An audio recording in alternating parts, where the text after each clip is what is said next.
Now, Consumer Alerts with Paul Mueller. Nobody should ever have to go through this. Nobody. It's just been horrible. It's been a nightmare. A nightmare in her own home, leaving a Corpus Christi mother with nowhere to turn.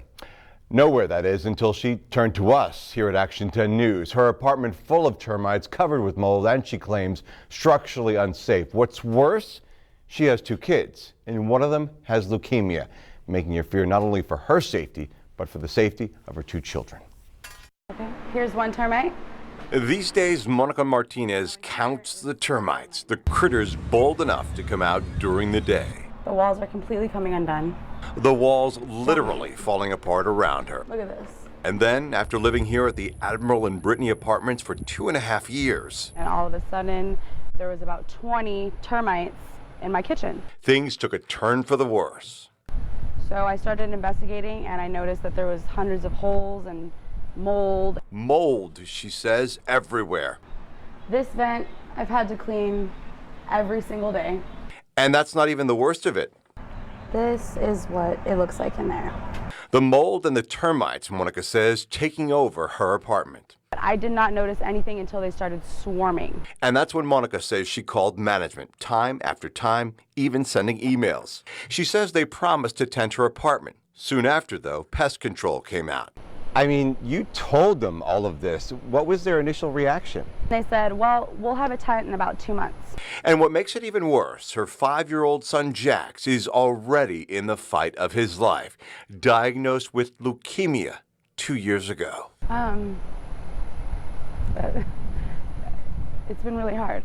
My babies have been home sick every single day. If it's not one, it's the other. Respiratory infections. With your son being sick, what did his doctor say about him living at your home? My son isn't even allowed to stay here right now, according to his doctors, because of the mold, and him having to stay elsewhere when he just wants to be home. So when she's at home, all she can do is look at Jack's pictures and take care of her 2-year-old son Chase as best as she can.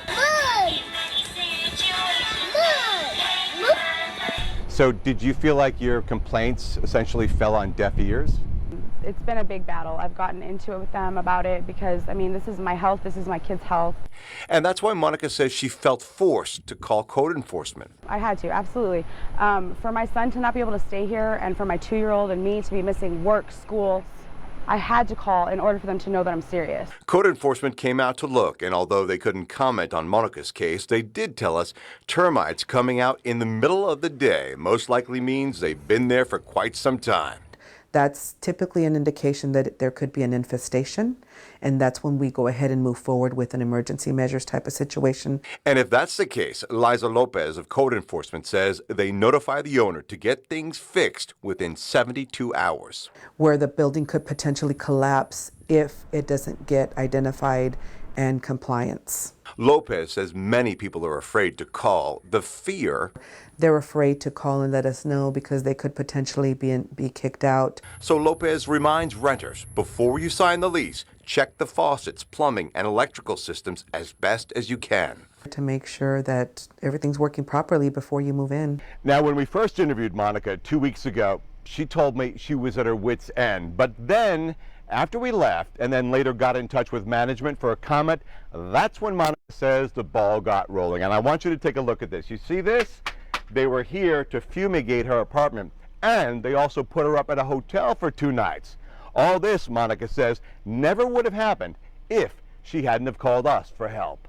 Management wouldn't go on camera, but told us in part they were notified on June 24th that a resident had noticed termites. The tenting was a month and a half out.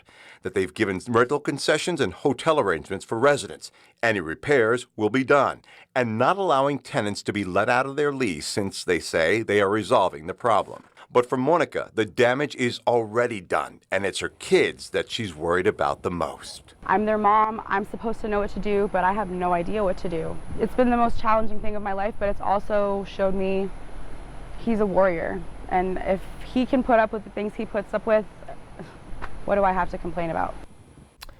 Now, Liza Lopez of Code Enforcement going on to tell us renters often don't go to code enforcement. They're afraid, she says, they'll be kicked out of their apartment and have nowhere to go. But that is against the law, and that's where a small claims court comes in. Also, Code enforcement refers renters to the Nueces County Courthouse for a free mediation service in the hopes of working all of that out. All right, so do you have a problem you want me to look into? Then you can always get in touch with me. Here's how you can get in touch with me right there on social media. It's either the Real Paul Mueller or just Real Paul Mueller on Facebook, Twitter, and Instagram. You can also email me, paul.mueller@christv.com.